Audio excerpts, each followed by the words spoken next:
ଦେଖ କିଛି ଆସୁ ନ ଆସୁ ତମର ଏଇଟା ଆସିବା ନିଶ୍ଚିନ୍ତ 100% ଗ୍ୟାରେଣ୍ଟି ମୁଁ ଏବେଠାରୁ କହିଦେଉଛି।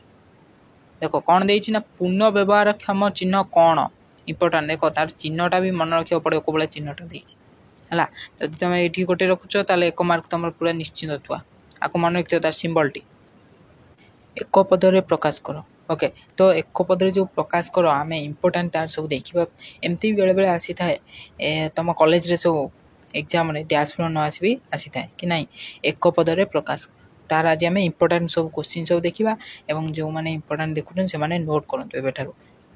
ଦେଖ 4 ପ୍ରକାର ପରିବେଶ କ'ଣ ଏଇଟା ଇମ୍ପୋର୍ଟାଣ୍ଟ। ଦେଖ ଜୀବଜଗତ ପରିବେଶ, ଜନସଂଖ୍ୟା ପରିବେଶ, ସମ୍ପ୍ରଦାୟ ପରିବେଶ, ପର୍ଯ୍ୟାବରଣ ପରିବେଶ ହେଇଗଲା 4 ପ୍ରକାର। ଇଏ ରହିଗଲା ତ ତୁମକୁ କ'ଣ ମିଳିବ ଏଠି 1 ମାର୍କ ମିଳିଗଲା ଆରାମସେ। ବାସ୍ ଏତିକି ଲେଖିବ 1 ମାର୍କ, ଏକ ପଦରେ ଲେଖିଦେଲ ସଇଲା। ତାପରେ ଦେଖ ପରିବେଶର ମୁଖ୍ୟ ଧାରଣ ଗୁଡ଼ିକ କ'ଣ, ଇଏ ବି ଗୋଟେ ଇମ୍ପୋର୍ଟାଣ୍ଟ କୋଶ୍ଚିନ୍। ଜୀବମଣ୍ଡଳ, ଜୀବ, ଜନସଂଖ୍ୟା, ସମ୍ପ୍ରଦାୟ ହେଉଛି ପରିବେଶର ମୁଖ୍ୟ ଧାରଣା ହେଲା। ଏଠି 1 ମାର୍କ ବି ମିଳିଗଲା ଦେଖିଲ। ତ এইগুଡ଼ା ହେଉଛି ସବୁ ଇମ୍ପୋର୍ଟାଣ୍ଟ କୋଶ୍ଚିନ୍। ଆହୁରି ବି ଆଗକୁ ଆମେ ଦେଖିବା।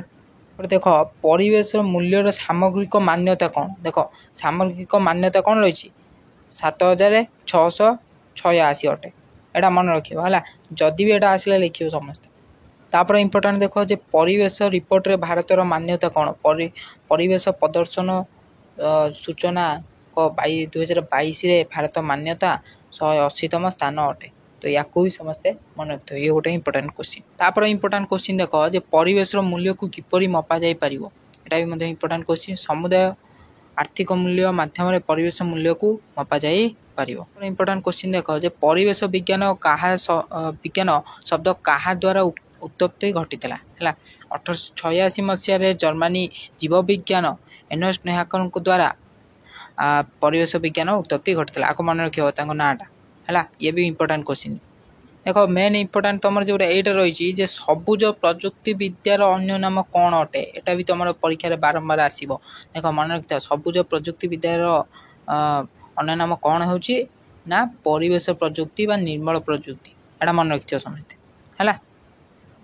ଦେଖ ତାପରେ ଦେଖ ସବୁଜ ପ୍ରଯୁକ୍ତି ମଧ୍ୟରେ ରହିଥିବା 5ଟି କହିଲେ କ'ଣ ବୁଝ। ସବୁଜ ପ୍ରଯୁକ୍ତିର 5ଟି ହେଉଛି କ'ଣ ବାରଣ କରିବା, ହ୍ରାସ କରିବା, ପୁନଃ ଉପଯୋଗ କରିବା, ପୁନରାବୃତ୍ତି କରିବା, ପୁନଃଚକ୍ରଣୀ ପ୍ରଣାଳୀ ହେଲା। ବାସ୍ ଏତିକି 5ଟି ମନେ ରଖିବ ଇମ୍ପୋର୍ଟାଣ୍ଟ।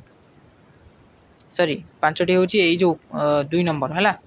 ଦେଇଥିବ କିଏ ସବୁଜ ପ୍ରଯୁକ୍ତି ବିଦ୍ୟା ପ୍ରଦର୍ଶନ କରିଥିଲେ। କିଏ 1992 ମସିହାରେ ଆମେରିକାର ପରିବେଶ ସୁରକ୍ଷଣ ଏନର୍ଜି ଷ୍ଟାର ସବୁଜ ପ୍ରଯୁକ୍ତି ବିଦ୍ୟା ପ୍ରଦର୍ଶନ କରିଥିଲା। ଆଙ୍କ ନାଁଟା ମନେ ରଖିବ ଇମ୍ପୋର୍ଟାଣ୍ଟ ହେଲା। ଏଟା ବି ଆସିବାର ବହୁତ ଚାନ୍ସ ଅଛି। ଯେ ଇମ୍ପୋର୍ଟାଣ୍ଟ କ'ଣ ରହିଛି ନା ସବୁଜ ପ୍ରଯୁକ୍ତି ବିଦ୍ୟାର 4ଟି ସ୍ତମ୍ଭ କ'ଣ। ମାନବ, ସାମାଜିକ, ଅର୍ଥନୈତିକ, ପରିବେଶ ହେଉଛି ସବୁଜ ପ୍ରଯୁକ୍ତି ବିଦ୍ୟାର 4ଟି ସ୍ତମ୍ଭ। ମନେ ରଖିଲ ସମସ୍ତେ, ଆଗକୁ ପଢ଼ିକିନି ଯିବ। ଦେଖ କିଛି ଆସୁ ନ ଆସୁ ତୁମର ଏଇଟା ଆସିବା ନିଶ୍ଚିନ୍ତ 100% ଗ୍ୟାରେଣ୍ଟି ମୁଁ ଏବେଠାରୁ କହିଦେଉଛି। ଦେଖ କ'ଣ ଦେଇଛି ନା ପୁନଃ ବ୍ୟବହାରକ୍ଷମ ଚିହ୍ନ କ'ଣ ଇମ୍ପୋର୍ଟାଣ୍ଟ। ଦେଖ ତାର ଚିହ୍ନଟା ବି ମନେ ରଖିବାକୁ ପଡ଼ିବ କେଉଁ ଭଳିଆ ଚିହ୍ନଟା ଦେଇଛି ହେଲା। ଯଦି ତୁମେ ଏଇଠି ଗୋଟେ ରଖୁଛ ତାହେଲେ 1 ମାର୍କ ତୁମର ପୁରା ନିଶ୍ଚିନ୍ତ ଥୁଆ। ଆକୁ ମନେ ରଖିଥିବ ତାର ସିମ୍ବଲଟି। ଏଟା ବି ଇମ୍ପୋର୍ଟାଣ୍ଟ ଆପଣ ମନେ ରଖିଥିବେ ଯେ କିଏ ସବୁଜ ପ୍ରଯୁକ୍ତି ବିଦ୍ୟା ପ୍ରବର୍ତ୍ତନ କରିଥିଲେ। ଦେଖ 1992 ମସିହାରେ ଆମେରିକା ପରିବେଶ ସୁରକ୍ଷା ଏନର୍ଜିକ୍ସ ସବୁଜ ପ୍ରଯୁକ୍ତି ବିଦ୍ୟା ପ୍ରବର୍ତ୍ତନ କରିଥିଲେ। ଓକେ, ଏଇଟା ମନେ ରଖିବ। ପ୍ରଥମ ସବୁଜ ଶକ୍ତି କ'ଣ ଥିଲା ନା ଜଳ ମଧ୍ୟରୁ ବିଦ୍ୟୁତ ଶକ୍ତିର ଉତ୍ପାଦନ ହେଉଛି ପ୍ରଥମ ସବୁଜ ଶକ୍ତି। ଇଏ ବି ଗୋଟେ ଇମ୍ପୋର୍ଟାଣ୍ଟ କୋଶ୍ଚିନ୍। এইটা ବି ତୁମକୁ ପଚାରିପାରେ ଯେ ଭାରତରେ କେତେ ପ୍ରତିଶତ ସବୁଜ ଶକ୍ତି ରହିଛି। କେତେ ପ୍ରତିଶତ 41.4% ସବୁଜ ଶକ୍ତି ରହିଛି। ଏଇଟା ମନେ ରଖିଥିବ ଇମ୍ପୋର୍ଟାଣ୍ଟ କୋଶ୍ଚିନ୍। ଯେ ଭାରତର ବର୍ତ୍ତମାନ ସବୁଜ ସହର କେଉଁଠି ନା ଚଣ୍ଡିଗଡ଼ ଭାରତର ସବୁଠାରୁ ସବୁଜ ସହର। ଏଇଟା ମନେ ରଖିଥିବ। ଏଇଟା ବି ଇମ୍ପୋର୍ଟାଣ୍ଟ କୋଶ୍ଚିନ୍। ମେସିନ୍ ଶବ୍ଦ କେଉଁ ଶବ୍ଦରୁ ଆସିଛି। ମେସିନ୍ ଶବ୍ଦ ଗ୍ରୀକ୍ ଶବ୍ଦ ମାଖାଣାରୁ ଆସିଅଛି ହେଲା। ଏଇଟା ମନେ ରଖିଥିବ। କେଉଁଠୁ ନା ଗ୍ରୀକ୍ ଶବ୍ଦ ମାଖାଣାରୁ ଆସିଅଛି। ମନେ ରହିଲା ସମସ୍ତଙ୍କର। ତାପରେ ଦେଖିବା ଇମ୍ପୋର୍ଟାଣ୍ଟ କିଏ ନୈତିକତାର ଜନକ ଅଟନ୍ତି ହେଲା। ଗ୍ରୀକ୍ ଦାର୍ଶନିକ ସିକ୍ରେଟକୁ ନୈତିକତାର ଜନକ କୁହାଯାଏ। ଆକୁ ମନେ ରଖିବ। ତାପରେ ଇମ୍ପୋର୍ଟାଣ୍ଟ କ'ଣ କହୁଛି ନା ଭାରତର ନୈତିକକୁ କ'ଣ କୁହାଯାଏ। ଆନ୍ସର୍ ହେବ କ'ଣ ନା ଧର୍ମ ବୋଲି କୁହାଯାଏ। ମନେ ରହିଲା। ଯାହା ଇମ୍ପୋର୍ଟାଣ୍ଟ କୁହାଯାଇଛି ବାସ୍ ସେଇଆକୁ ହିଁ ପଢ଼, ନିଶ୍ଚିନ୍ତ ତୁମର ଆସିବ। ନହେଲେ ଡ୍ୟାସ୍ ପୂରଣ ପଢ଼, ଆସିବ ଇମ୍ପୋର୍ଟାଣ୍ଟ ହେଲା। ଇମ୍ପୋର୍ଟାଣ୍ଟ କହୁଛି କ'ଣ ନା ଗ୍ୟାଜେଟସ୍ର ଅନ୍ୟ ନାମ କ'ଣ। ଗ୍ୟାଜେଟସ୍ ବା ଯନ୍ତ୍ରର ଅନ୍ୟ ନାମ ହେଉଛି ଗିଜମୋସ୍ ବା ଆପତ୍ତିଜନକ ସାମଗ୍ରୀ ଅଟେ। ତାପରେ ଦେଖ ଗାଜେଟସ୍ କିଏ ଉଦ୍ଭାବନ କରିଥିଲେ? 255 BCରେ ଇରେଷ୍ଟେଟଙ୍କ ଦ୍ୱାରା ଗାଜେଟସ୍ ଉଦ୍ଭାବିତ ହୋଇଥିଲା। ଇଏ ବି ମଧ୍ୟ ଆପଣମାନଙ୍କର ଇମ୍ପୋର୍ଟାଣ୍ଟ କ୍ୱେଶ୍ଚିନ୍ ମନେ ରଖିବ ହେଲା। ସ୍ମାର୍ଟଫୋନର ପ୍ରଭାବ କ'ଣ? ଇଏ ବି ଇମ୍ପୋର୍ଟାଣ୍ଟ କ୍ୱେଶ୍ଚିନ୍, ଆକୁ କେହି ହାତ ଛଡ଼ା କରନି ହେଲା। ସ୍ମାର୍ଟଫୋନର ଦୀର୍ଘ ସମୟ ବ୍ୟବହାର ଦ୍ୱାରା ଯନ୍ତ୍ରଣା, ଅସ୍ପଷ୍ଟ ଦୃଷ୍ଟିଶକ୍ତି, ମୁଣ୍ଡବିନ୍ଧା, ଶୁଖିଲା ଆଖି, ଥକାପଣ ଭଳି ପ୍ରଭାବ ପଡ଼ିଥାଏ। ଇଏ ହେଉଛି ସ୍ମାର୍ଟଫୋନର ପ୍ରଭାବ ହେଲା, ଆକୁ ମନେ ରଖିଥିବ। ଯେ ବିଚାର ପାଇଁ ଏକ ସରଳ ଶବ୍ଦ କ'ଣ? ବିଚାର ପାଇଁ ସରଳ ଶବ୍ଦ ହେଲା ଚତୁର, ବୁଦ୍ଧିମାନ ଏବଂ ଜ୍ଞାନୀ। ଏ ତିନିଟା ଶବ୍ଦ ମନେ ରଖିବ, ଆରାମସେ ଲେଖିବ, 1 ମାର୍କ ପାଇବ। କେଉଁ ମସିହାରେ ପ୍ଲାଷ୍ଟିକର ଉଦ୍ଭାବନ ହୋଇଥିଲା? 1907 ମସିହାରେ ନ୍ୟୁୟର୍କରେ ପ୍ଲାଷ୍ଟିକ ଉଦ୍ଭାବନ ହୋଇଥିଲା।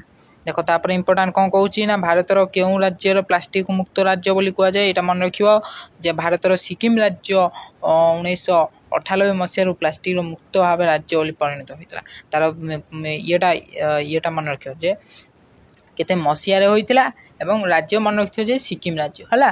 ଏଇଟା ପଢ଼ିବାର ବହୁତ ଚାନ୍ସ ଅଛି। ଯେ ଏଲ୍ଇଡି ଟେଲିଭିଜନର ଜନକ କିଏ? ଏଇଟା ନିଶ୍ଚିତ ମନେ ରଖିବ ହେଲା। କ'ଣ ଦେଇଛି ନା ଆମେରିକାର ଫିଲାଡେଲଫିଆର ଫ୍ରାନ୍ସନାଥଙ୍କୁ କ'ଣ ଏଲ୍ଇଡି ଟେଲିଭିଜନର ଜନକ ବୋଲି କୁହାଯାଏ ହେଲା। କାହାକୁ? ଫ୍ରାନ୍ସନାଥଙ୍କୁ ହେଲା। ମନେ ରହିଲା ସମସ୍ତଙ୍କର ନା। କେଉଁ ମସିହାରେ ଭାରତର ପ୍ରଥମ କରି ଟେଲିଭିଜନ ସ୍ଥାପିତ ହୋଇଥିଲା? ଆନ୍ସର କ'ଣ ହେବ ନା 1959 ମସିହାରେ ଭାରତର ପ୍ରଥମ କରି ଟେଲିଭିଜନ ସ୍ଥାପିତ ହୋଇଥିଲା। କାହାକୁ ଟେଲିଭିଜନର ରାଜା କୁହାଯାଏ? ଗ୍ରାହାମ କୋନେଟଙ୍କୁ ଟେଲିଭିଜନର ରାଜା କୁହାଯାଏ। ଯେ ଭାରତର ଟେଲିଭିଜନ ଜନକ କିଏ ଅଟନ୍ତି? ନା ଭାରତର ଶିବକୁମାର ଏକ ବୈଦ୍ୟୁତିକ ଇଞ୍ଜିନିୟର ଟେଲିଭିଜନର ଜନକ କୁହାଯାଏ ହେଲା, ବା ଟିଭିର ଜନକ ବୋଲି କୁହାଯାଏ। ତାପରେ ଇମ୍ପୋର୍ଟାଣ୍ଟ କେଉଁ ମସିହାରେ ଟେଲିଭିଜନ ପ୍ରସାର ଲାଭ କରିଥିଲା? 1927 ସେପ୍ଟେମ୍ବର 7 ତାରିଖରୁ ଟେଲିଭିଜନର ପ୍ରସାର ଲାଭ କରିଥିଲା। ଏଇଟା ମନେ ରଖିବ ହେଲା। 1927 ସେପ୍ଟେମ୍ବର 7 ତାରିଖରୁ। କେଉଁ ଟେଲିଭିଜନ ଭାରତର ପ୍ରଥମ ଟିଭି ଅଟେ? ଟେରେଷ୍ଟ୍ରିଆଲ ଟେଲିଭିଜନ ଭାରତର ପ୍ରଥମ ହେଲା। ଏଇଟା ମନେ ରଖିଥିବ। ଏକ ମେନ୍ ଜିନିଷ ଦେଇଛି କମ୍ପ୍ୟୁଟର ଆଧାର ୟୁନିଟ୍ କ'ଣ? ବାଇଟ୍ ହେଉଛି କମ୍ପ୍ୟୁଟର ଆଧାର ୟୁନିଟ୍। ମନେ ରହିଲା ସମସ୍ତଙ୍କର ବାଇଟ୍ ମନେ ରଖିଥିବ ହେଲା। ଦେଇଥିବ ଯେ ଭାରତର ପ୍ରଥମ ସାଇବର ଅପରାଧ କ'ଣ ଥିଲା? 1999 ମସିହାର ୟାହୁ ପାନାମା ଆକାଶ ଆରୋରା ଅପରାଧ ପ୍ରଥମ ସାଇବର ଅପରାଧ ଥିଲା। ମନେ ରଖିଥିବ ହେଲା। ୟାହୁ ମନେ ରଖିବ ୟାକୁ। ତାପରେ ଇମ୍ପୋର୍ଟାଣ୍ଟ ଦେଖ ଯେ ଭାରତରେ ପ୍ରତିଦିନ କେତେ ସାଇବର ଆକ୍ରମଣ ହୋଇଥାଏ ହେଲା। କେତେ ହୋଇଥାଏ?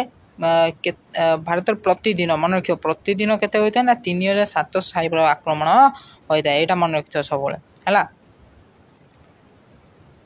ଆଉ ଗୋଟେ ଇମ୍ପୋର୍ଟାଣ୍ଟ ଦେଖ ଯେ ସାଇବର ଆଇନକୁ କ'ଣ କୁହାଯାଏ? ସାଇବର ଆଇନକୁ ଇଣ୍ଟରନେଟ୍ ଆଇନ ବୋଲି କୁହାଯାଏ। ଏଇଟା ମନେ ରଖିଥିବ। ସାଇବର ଆଇନକୁ କ'ଣ କୁହାଯାଏ?